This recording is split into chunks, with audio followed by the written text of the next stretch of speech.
Hello, my friends. This is Mrs. Sandine showing you how to use the Como Rebi Japanese watercolor set. Even if you don't have a Japanese color watercolor sets, it's fine. You can learn how to paint. So this is an example that I pre-started, meaning I created a very light layer. I used a regular number 2 pencil to draw my lizard. This lizard was literally on my screen a couple of days ago, and then I started creating soft layers of watercolor. So watercolor requires more water than color unless you want it a little darker. So I am going to wet my brush, and what I want to do is I want to create my lizard a little bit like brighter and more intense. And then most of the body of my real lizard, I say real lizard, it was a grass green color, and it had a little bit of like a mix between that one and a peak green. And by the way, these are color swatches. That means you're testing the colors and created a chart. You can do that with any watercolor you have at home, any set. Even if you have a Prang or Crayola watercolor set, you can make a little color swatch. That way you know what colors, what it shows when you're actually painting. So it's a little bit different what the color looks like. Like for example, grass green is like this one here, and that does not look green, the truth. But I am going to dip it in there, and I am going to make, ooh, a little darker. So I'm going to make him a little bit more intense right there. All right, and a little bit in the head, a little bit in the near the nostril. And then I'm going to smooth out this edge here. So it's a little lighter, a little bit of water to smooth out that edge, you see? And I know it's odd, but this lizard, this real lizard, the body was that color and the legs were a different color. It looked like he was wearing an outfit. All right, so then the arms was a mixture between olive green and brown. So I'm going to get a little bit of olive green first, just a little bit. And I'm going to create like a shadow, even though he didn't have a shadow when he was in the screen. It was pretty strange.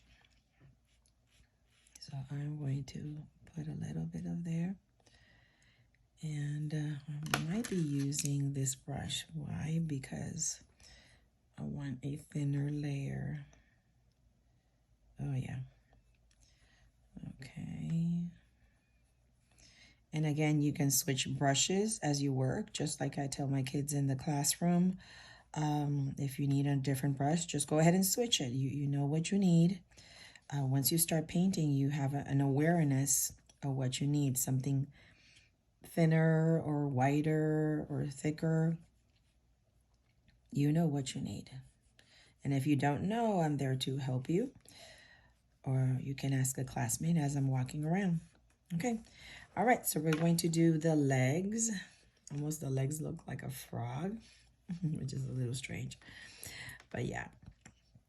And the legs had different colors as well. So I'm just going to put a little bit of color here just for the intensity. So you can actually see the lizard. And the lizard, the feet of the lizard are strange and they're real. Some fingers were different sizes and a little awkward. I didn't know that. I thought, the legs were even, but they're not. I learned something new. So I'm putting a little water just to smooth out that color. And you can do that at home too. So remember, watercolors require water. Yes. And in the classroom, I tell the kids to do to swish the water twice, so that way your brush is a little bit cleaner. And then I tell them to paint lightly, because if you paint lightly, you can still layer, like I'm able to layer. You see that? Because I painted lightly. And yeah, that feet was very weird. As I was drawing him, I was like, really? Is it like this? But yeah, it is. That's nature. And I guess the feet are like this so they're able to grasp on plants, trees, and tons of other things that they, you know, travel on. Yeah, okay, a little bit of water here. You see some layering. So these colors could be brighter. If you're using a Prang set or a Crayola set, you can probably use more water and a little bit of brown to it. Yeah, okay. All right, so let's see, what else can I add? Maybe a tad of brown. Brown is 52 is over here. Just a little tinsky winsky. Little tinsky winsky. Oh yeah, that blends nicely.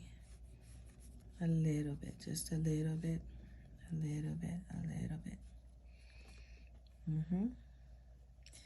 That way you see my little friend.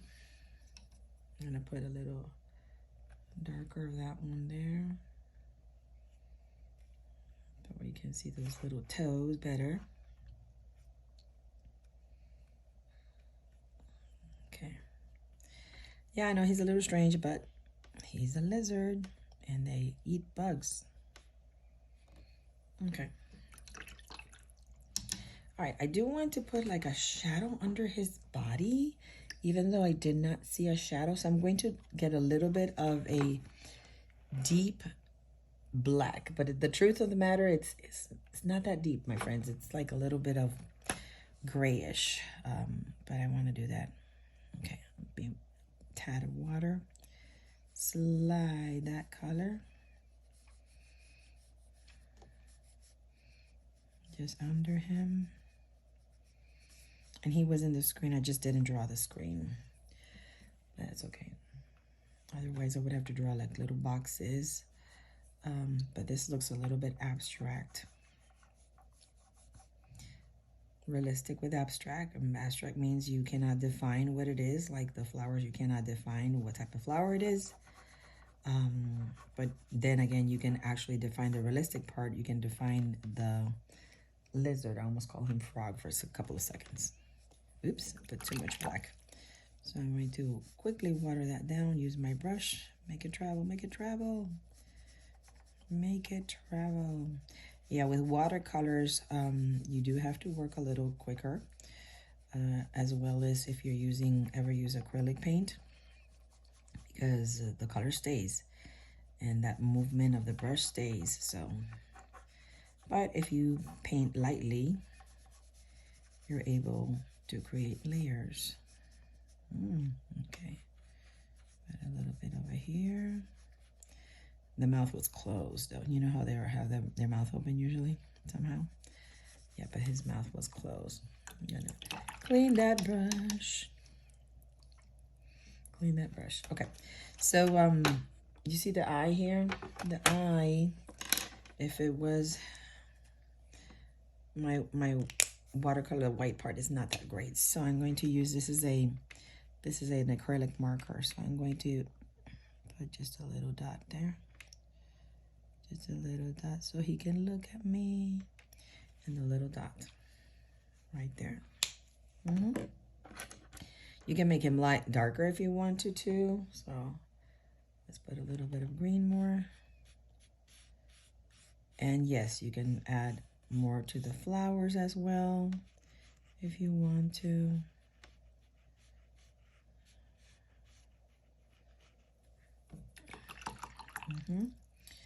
Like if I want to put red, let me find the red. Crimson, that is a pretty one. Let's add some more red in here just to jazz it up a little bit. A little bit. And you can keep layering. The truth of the matter, you can keep layering and layering and layering until, you know, you have what you want. Okay.